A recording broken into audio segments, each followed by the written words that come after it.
Donc nous, cette dernière vague, on propose quelque chose qui revient quelque part, d'ailleurs, aux origines de café, au côté que tu as décrit plus artisanal, où le café est fait par tes artisans, torréfacteurs, au côté où on a plus de liens avec les origines.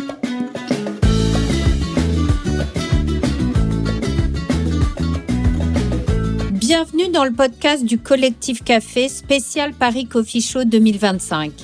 Je suis Marie-Hélène Kennedy, productrice de la scène conférence et je vous embarque pour revivre 3 jours totalement caféinés. Plus de 22 conférences et plus de 70 experts m'ont rejoint sur scène pour faire partager leur passion et leurs convictions. Une immersion dans tout ce qui fait vibrer la scène café de spécialité en France aujourd'hui. Que vous soyez du métier ou juste de passage ici, installez-vous, servez-vous une bonne tasse et on démarre.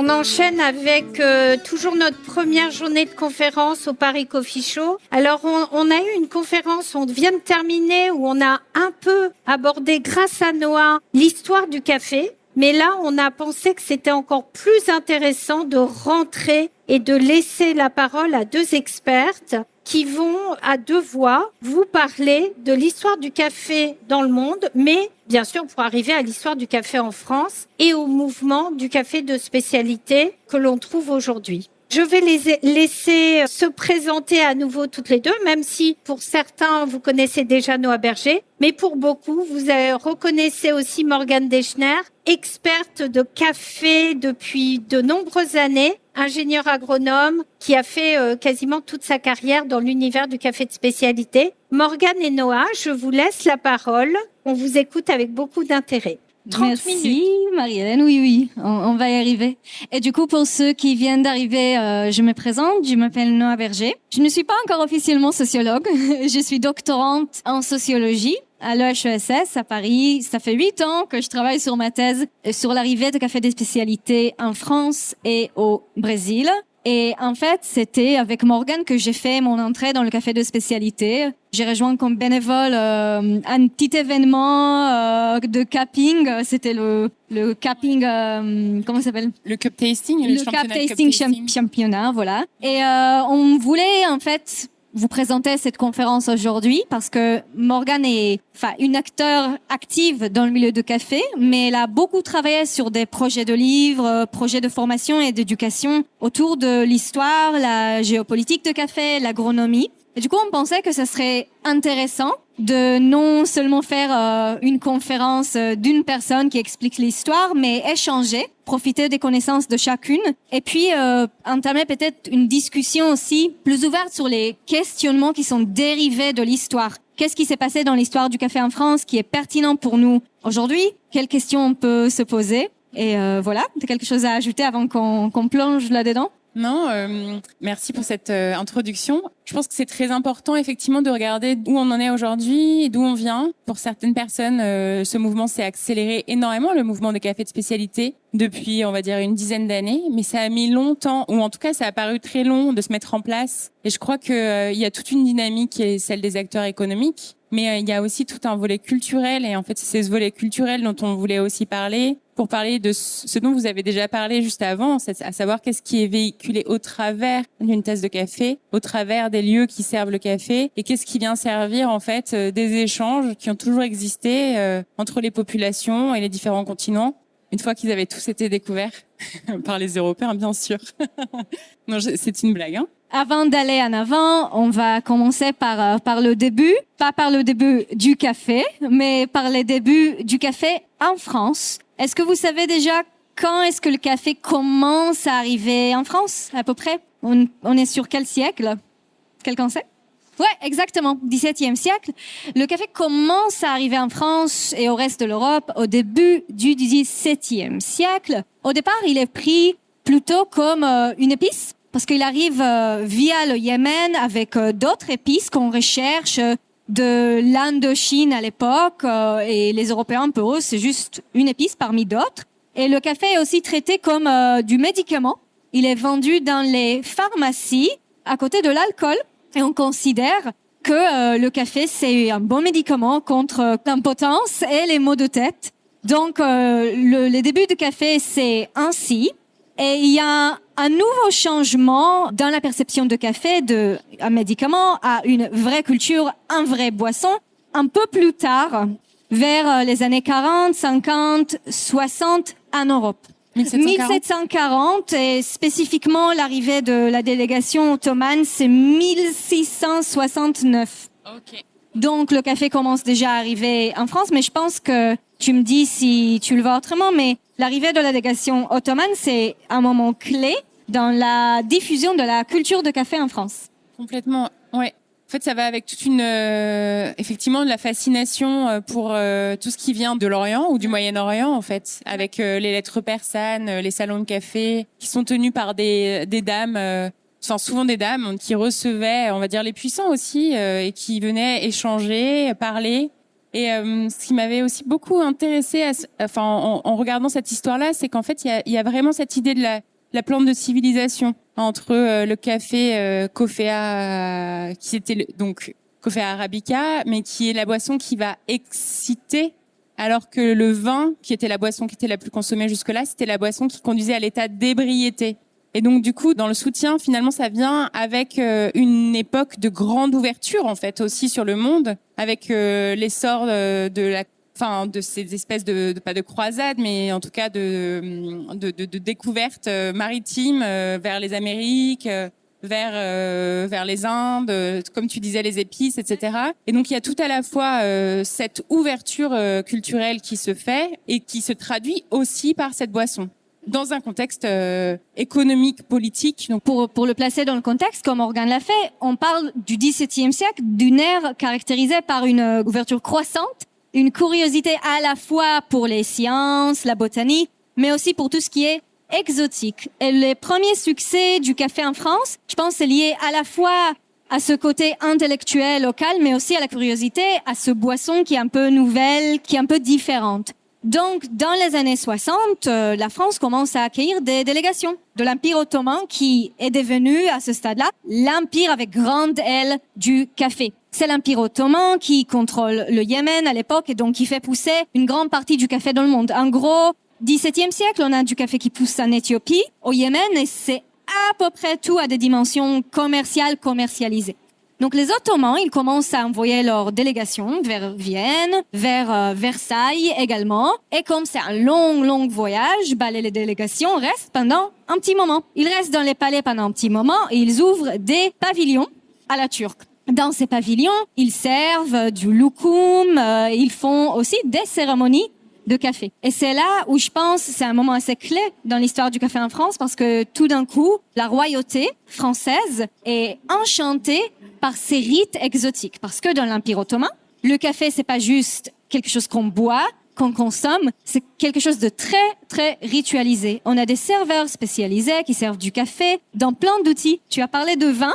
Dans le monde musulman, il n'y a pas de consommation d'alcool. Du coup, il y a toute une culture de consommation, y compris des appareils qui émergent autour du café. Donc, il y a quelque chose que j'aime bien, ça s'appelle zarf. Ce sont comme des appareils vraiment jolis, rien que pour tenir les petites tasses de café à l'arabe qui n'ont pas de poignée. Donc, tous ces appareils arrivent avec le café et enchantent vraiment la royauté française. Mais c'est justement ce côté exotique qui empêche aussi que le café se propage en France. Alors, pourquoi je peux répondre.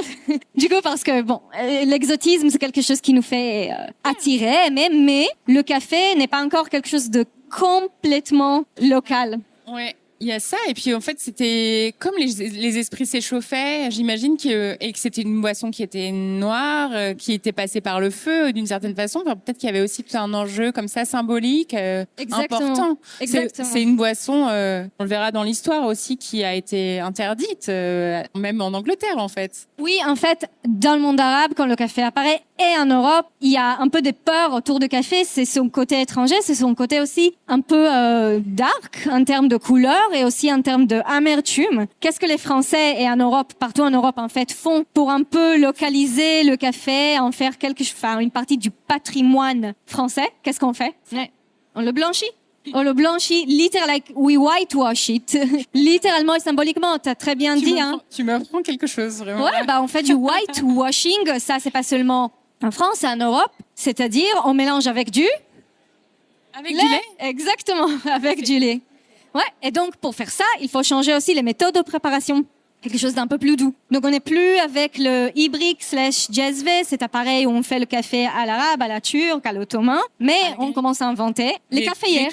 Des cafetières, ouais. Des cafetières, on commence à inventer des cafetières à l'européenne, de préfusion, ça s'appelle quand on verse l'eau dessus. On a encore ça chez les antiquaires aussi, et les brocanteurs, on trouve ces cafetières qui ressemblent à des théières, vraiment, avec un support au-dessus dans lequel on peut faire les infusions. Oui, on a ça dans le monde arabe, mais là on ajoute des filtres. On filtre le café pour que ça se mélange bien avec le lait. Et on commence à servir le café aussi avec du lait dans des tasses de porcelaine qu'on tient comme ça. Et on mélange là-dedans aussi un autre matériau blanc qui est le sucre. Exactement. Aussi un produit colonial. Ouais, c'est intéressant. Alors là, je voulais faire une petite incursion. Donc, on a parlé de la consommation, mais qu'est-ce qui pourrait aussi freiner un peu la consommation de ce produit? Ça va être la production. Et jusque-là, quand on est au début du XVIIIe siècle, en fait, comme tu l'as dit, le café va être cultivé en Éthiopie.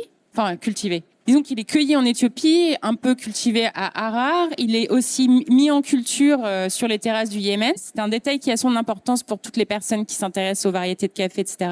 Voilà, c'est déterminant pour la suite, pour la suite des espèces et la façon de les produire. Mais c'est aussi, du coup, une graine qui a un monopole.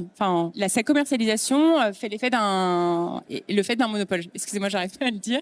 Et donc, il y a une sorte de coopération qui va se mettre en place entre les différentes couronnes. Donc, quelques graines s'échappent, elles vont être mises en culture en Inde. On va avoir aussi les Hollandais qui étaient donc des très bons navigateurs et des très bons commerçants qui avaient énormément de comptoirs dans tout le monde, en fait, notamment l'Indonésie, mais aussi Ceylan, voilà. Donc, ils vont prendre quelques grains, ils vont réussir à subtiliser quelques grains, alors que jusque-là, en fait, quand on a la maîtrise de la graine, ça, on a plein de compagnies qui savent ça aujourd'hui, comme Monsanto par exemple, on a la maîtrise de beaucoup de choses en fait. Donc progressivement, on va se répandre la culture du café et ça va être un effort qui... Alors, en France, on aime bien dire que ça va être via la Martinique, mais c'est des mouvements qui sont globalisés. C'est-à-dire que c'est pas juste la couronne française avec Monsieur de Clieux qui aurait mis en culture à Saint-Domingue, etc., même si Saint-Domingue va beaucoup compter, comme tu vas en reparler juste après. Mais donc, du coup, on a vraiment cette extension et cette extension, elle se fait donc... On a à la fois extension des cultures, un usage intensif d'une main-d'œuvre corvéable à merci, l'esclavage, qui va être très importante à la fois pour le sucre et pour le café, mais aussi bien d'autres denrées. Et on a aussi tout ce qui va être de la recherche botanique avec la classification de Linné, c'est 1750, ceux qui ont déjà lu un petit peu. Donc vraiment la classification du vivant telle que vous l'avez apprise à l'école. Et tout ça, ça se met en place à partir de 1750, mais c'est le fruit non pas d'un seul homme, mais d'une coopération réelle entre différents laboratoires, muséums d'histoire naturelle de Suède, d'Amsterdam, de France et d'ailleurs. Et ça, c'est quand même assez intéressant aussi de voir qu'il y a des coopérations qui se mettent en place. Ça, c'est super intéressant parce que souvent, quand on pense à l'histoire du café, on pense à comme des vagues. C'est-à-dire, qui a commencé à pousser le café en premier, qui a commencé à faire pousser le café ensuite. Parce que là, on a parlé justement d'un monde dans le XVIIe siècle. Il y a la France qui consomme, qui achète beaucoup de café, mais qui en fait pas encore pousser. Donc, pour arriver à un grand changement dans l'histoire du café en France, c'est effectivement le moment où la France commence à faire ses propres plantations de café. Donc, le premier empire européen à le faire, ce sont des Néerlandais qui, en 1790, ont les premières plantations en Indonésie, en Indonésie d'aujourd'hui. Ils sont suivis par les Français qui plantent leur café justement, comme tu as dit, Martinique, île de la Réunion, qui était à l'époque île de Bourbon, et Saint-Domingue, qui est aujourd'hui Haïti. Mais comme tu as bien remarqué, il s'agit pas seulement d'un empire qui suit l'autre, mais d'un grand mouvement mondial de la diffusion, dont on n'a pas encore dit le mot, impérialisme et colonialisme. C'est-à-dire les empires européens contrôlent différents territoires autour du monde, et chaque empire qui peut le faire plante du café dans les endroits où il s'avère que ça peut se pousser. Donc pour la France, c'est dans les îles Caraïbes, et ça se passe très bien pour eux, en fait. Si au départ, c'est les Néerlandais, le Pays-Bas... Ça se passe très bien pour la couronne, on va dire. Ça se passe très très bien pour eux, et l'Indonésie devient la première grande productrice de café au monde. C'est justement cette collaboration qui va faire que la France va dépasser le Pays-Bas par la suite. C'est parce que ce sont les Néerlandais qui donnent du café en premier aux Français. Donc au départ, ça commence comme avec la diffusion de café, ça commence dans la cour. Et à la cour, avec cette curiosité botanique que tu avais évoquée, ils commencent à planter des petites plantes de café et ensuite ils commencent à expérimenter. Donc au bout de quelques années, bam, ils arrivent à dépasser les Néerlandais et ça devient, en fait, Saint-Domingue devient la productrice de 40% du café au monde. Là, on est déjà... En 1804. En Exactement. 1804, quand Saint-Domingue, qui va devenir aussi Haïti, accède à l'indépendance, à ce moment-là, c'est une perte énorme pour l'Empire français. Alors, pourquoi on parle d'empire? On pourra en reparler, mais c'était vraiment des accords sur les transactions, les bateaux, etc. Enfin, c'est assez passionnant de plonger dans cette histoire-là. C'est quand même quasiment la moitié de la consommation européenne à l'époque, Saint-Domingue. La production. Alors bien sûr, il y avait moins de population qu'aujourd'hui, mais ça reste quand même très important. Et c'est intéressant aussi parce que, alors je fais peut-être un petit raccourci parce que bon, on fait cette présentation ensemble, on n'a pas rodé notre discours avant ça, mais c'est-à-dire qu'on va passer d'un temps où la production du café s'est faite par les Français, mais aussi peut-être par les Espagnols, avec accompagné d'un processus d'évangélisation, etc. Enfin, il y a tout un enjeu là-dessus. Bon, c'est pas vraiment le sujet pour aujourd'hui, mais donc on a cette évolution et tous ces pays-là d'Amérique centrale et d'Amérique latine, ils vont accéder aux indépendances. Et justement, jusqu'en 1825. 19e siècle, c'est un peu l'avènement du café en Amérique centrale, c'est un peu plus tard. Ouais, mais tout ce qui est Colombie, Équateur, Pérou, c'est déjà bien planté à cette époque. Et aussi un peu au Brésil. On voit que ça va être une sorte de manne. Mais pour l'instant, on reste vraiment dans cette zone de production, à l'exception de l'Indonésie et peut-être de l'Inde. Tu as déjà mentionné la date de 1804 parce que la France reste dominante dans la production de café mondial en termes de pourcentage, jusqu'à un événement assez important qui change beaucoup les choses pour la France. C'est bien sûr la révolution de l'indépendance à Haïti, qui est en 1804. Parce que bon, il faut le dire, même si tout le monde le sait, la production de café par les empires européens est très violente. Le colonialisme, on demande pas trop l'avis des personnes qui vont faire pousser le café. Et le café est fait pousser par des esclaves, kidnappés souvent, et puis amenés dans le cadre de ce qu'on appelle en histoire le commerce triangulaire, c'est-à-dire on échange de l'argent, du café et des personnes dans cette forme assez exploitative, assez abusive. Et donc cette exploitation des populations indigènes, cette utilisation des esclaves sous des conditions vraiment forcées ou si peu de paye est très violente, fait entre autres choses que Saint-Domingue rebelle et en 1804 déclare son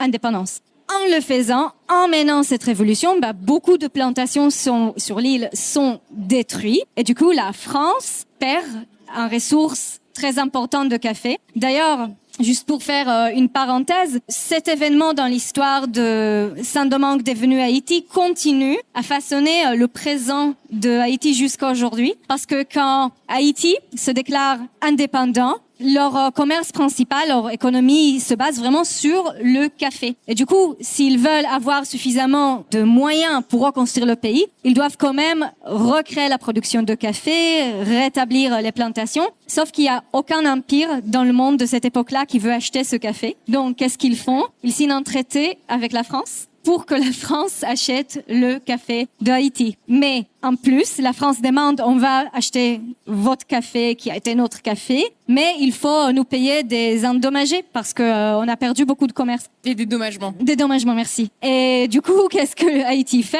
Ils doivent prendre des emprunts à des banques françaises pour payer les Français d'avoir perdu le contrôle de la production de café. Donc, ce moment-là dans l'histoire du café en France est un moment clé, un moment phare, parce qu'à la fois, ça change les choses pour la France, ça redirige, on va en parler plus tard, vers le Robusta, par exemple, des nouveaux territoires pour faire pousser le café. Ça fait descendre la France de le ranking mondial de producteurs de café, mais ça continue à façonner aussi la réalité de Haïti jusqu'à ce jour. Ouais. Il y a très peu de marques aujourd'hui qui savent bien travailler avec des cafés d'Haïti, mais il y en a, et quand elles le font bien, parce que c'est quand même un vrai challenge éthiquable, pour ne pas les nommer, qui font un fabuleux travail de développement avec des dizaines de containers de cacao et de café, et ça mérite d'être dit. Carrément. Alors, on va faire un saut quand même. Hein. Donc, en fait, au 19e siècle, en Europe, il se passe plein de choses, mais c'est plutôt des guerres intestines, on peut dire. Hein. Et donc, en fait, la partie... pour moi, le grand tournant, donc les indépendances, et puis les empires, les restaurations, etc. Et puis, en fait, on arrive à la conférence de Berlin, qui est organisée par Bismarck en 1885. Ah, mais attends, avant ça, on a oublié un point important. Ouais, Du coup, du début du 19e siècle.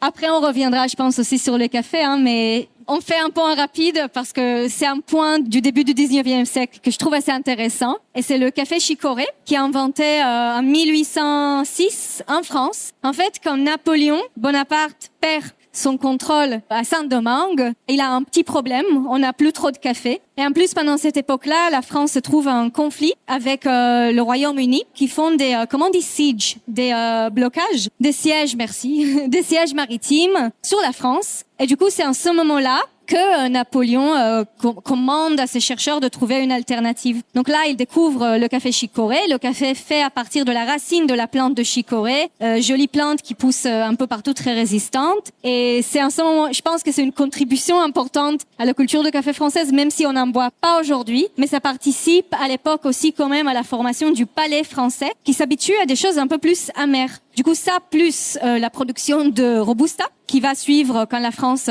colonise aussi le Vietnam et il plante beaucoup de Robusta, va vraiment façonner le palais français et va, je pense, quelque part, tu me dis si tu es d'accord avec moi, c'est mon interprétation, va peut-être rendre un peu plus compliqué l'intégration des nouveaux goûts qui ne sont pas le goût un peu plus amer de Robusta, historiquement un peu la chicorée, et faire cette révolution de qualité. Dans la grande ligne, je suis d'accord avec toi. Je pense qu'on est un peu court en temps, donc on a pris des raccourcis. Je sais pas si c'est la chicorée qui joue, mais c'est vrai que Napoléon, il a été très entreprenant dans ce qui est innovation, puisque c'est aussi lui qui a mis au point le processus de chaptalisation pour faire du sucre de betterave, puisqu'il avait perdu effectivement les colonies. Donc chicorée, plus, mais je savais pas pour la chicorée. Et ça, je pense que ce qui est intéressant, c'est qu'en fait, ce qui est doublement intéressant par rapport justement au Robusta, c'est qu'en fait, c'est à la conférence de Berlin qui est organisée par Bismarck, donc qui va durer 3 mois et dans lesquels les royaumes européens se décident des conditions auxquelles ils pourront coloniser l'Afrique. En gros, c'est ça. Et donc ils se partagent. On a vu ça, le grand gâteau là, voilà.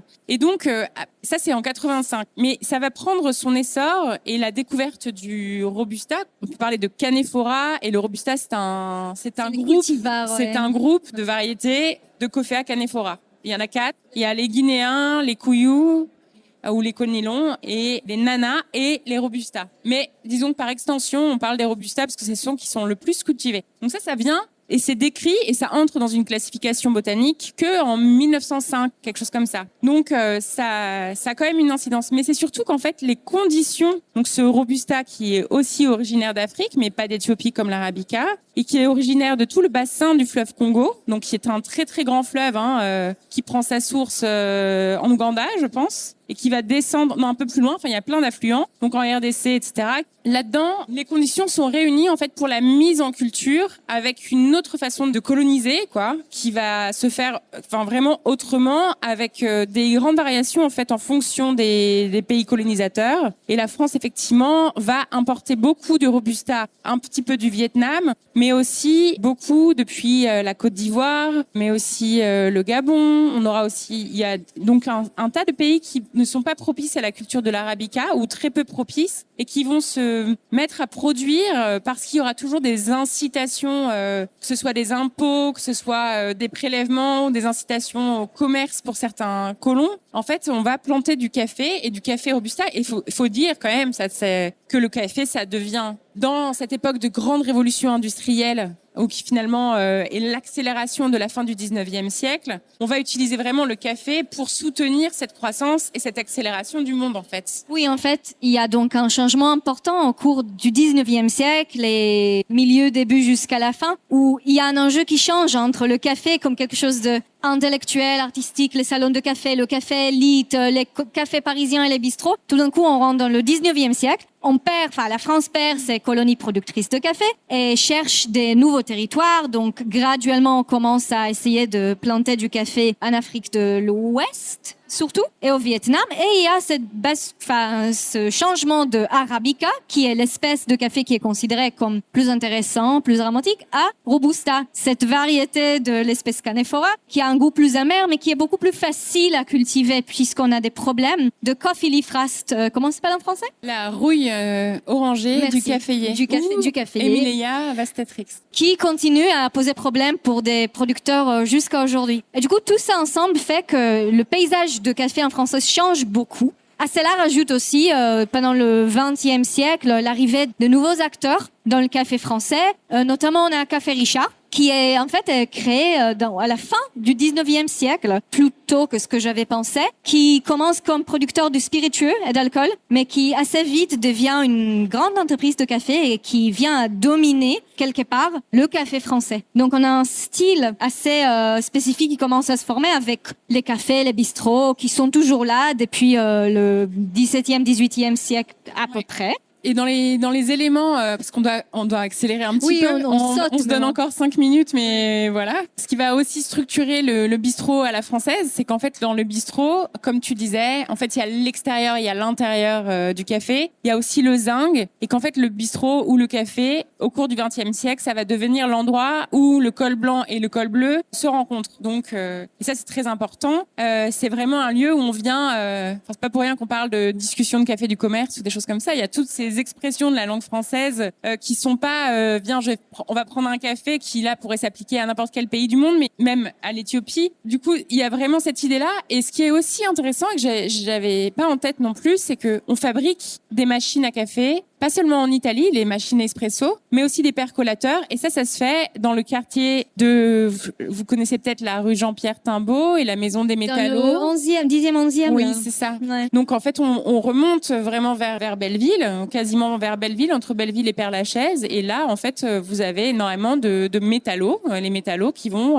fabriquer les machines, etc. Donc, on est sur cette boisson qui est une boisson populaire, qui en plus qui va être produite pas forcément de façon la plus jolie, même s'il y a de beaux cafés qui sont faits et qu'il y a une grande expertise sur les différents pays du café, comment c'est produit, qui les produit et les différents goûts que ça peut avoir. On a en France notamment, parce qu'il y a cette culture là du produit, on a un importateur de café qui s'appelle Monsieur Jobin, qui va écrire un livre qui est encore chez la plupart des importateurs, même les plus modernes, et qui parle justement de ces différentes origines, des régions, etc. Donc c'est quand même tout ça, ça va être très documenté. Donc ça, c'est pour la partie vraiment la consommation se fait un petit peu à domicile. Elle va se faire quand même pas mal dans les bistrots, marquer la pause, etc.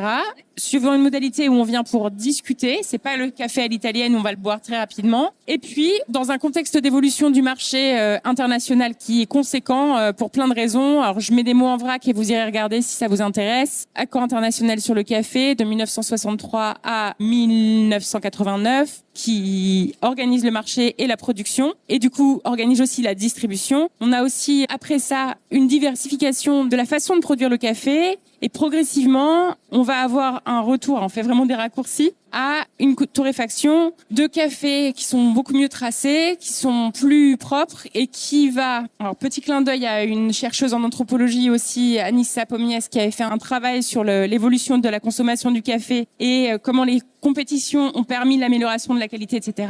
Et du coup, est-ce que toi, tu veux bien faire la partie évolution, conclusion?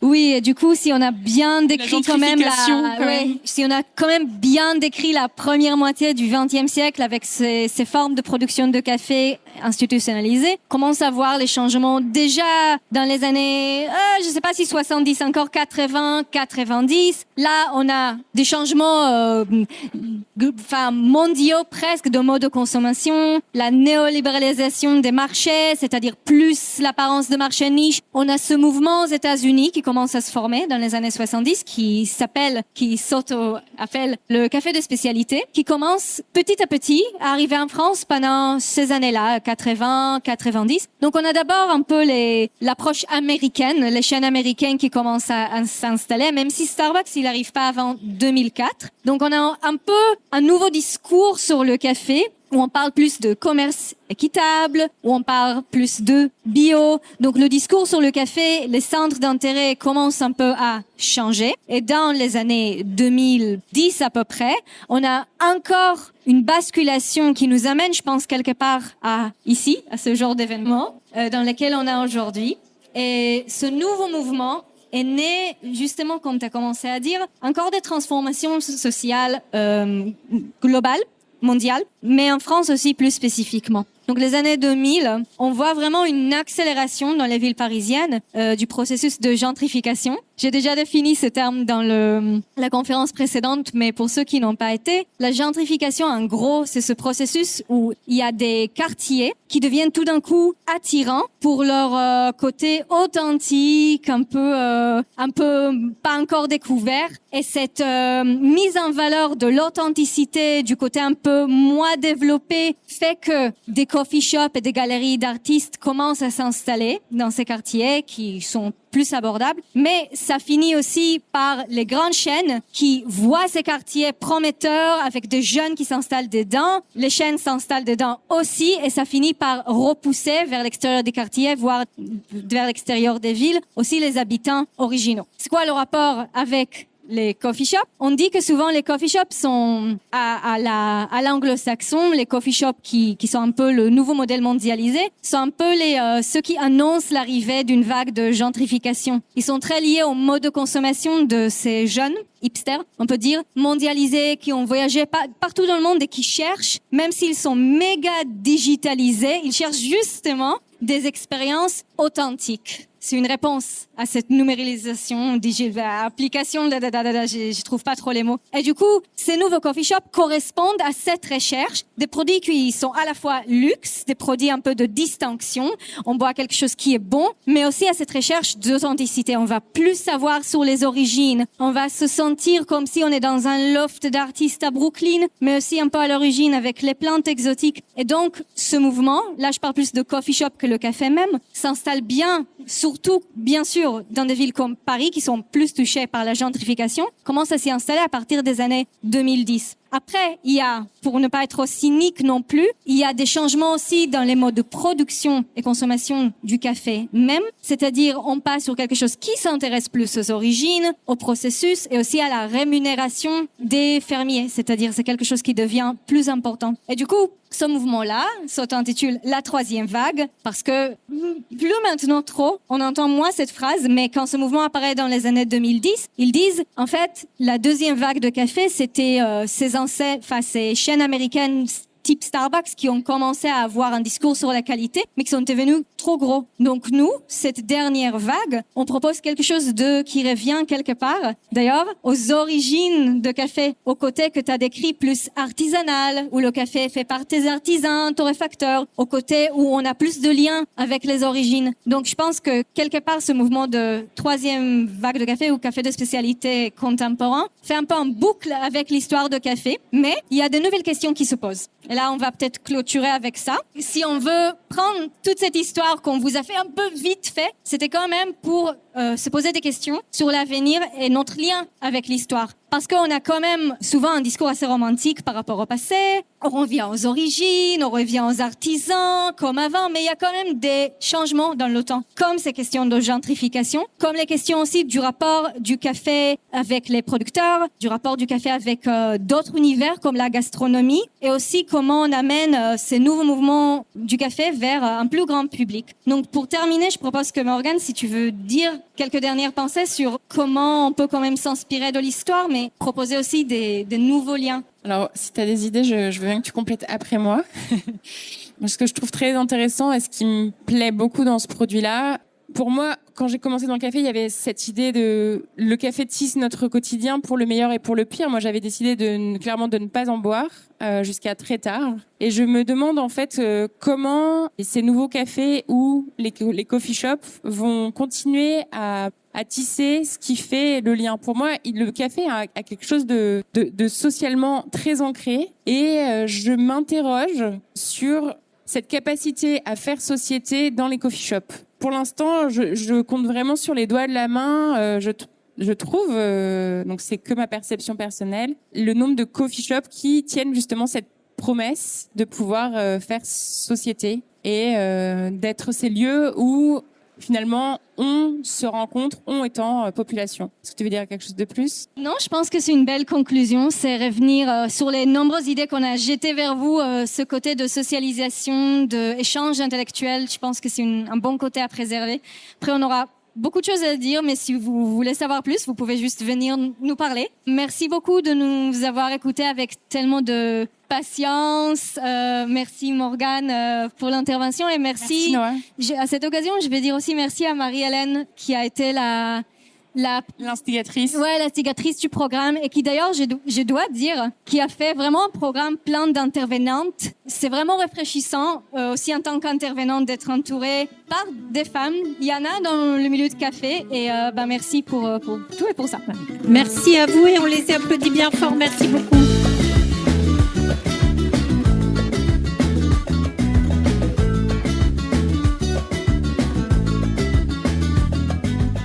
Eh bien voilà, l'épisode est terminé. J'espère qu'il vous a plu. N'hésitez pas à écouter les autres podcasts de ces 3 jours caféinés. Et sinon, on se donne rendez-vous en septembre pour le prochain Paris Coffee Show. En attendant, si vous voulez rester au courant des dernières actualités du café de spécialité en France, abonnez-vous au compte du Collectif Café et du Paris Coffee Show sur vos réseaux sociaux.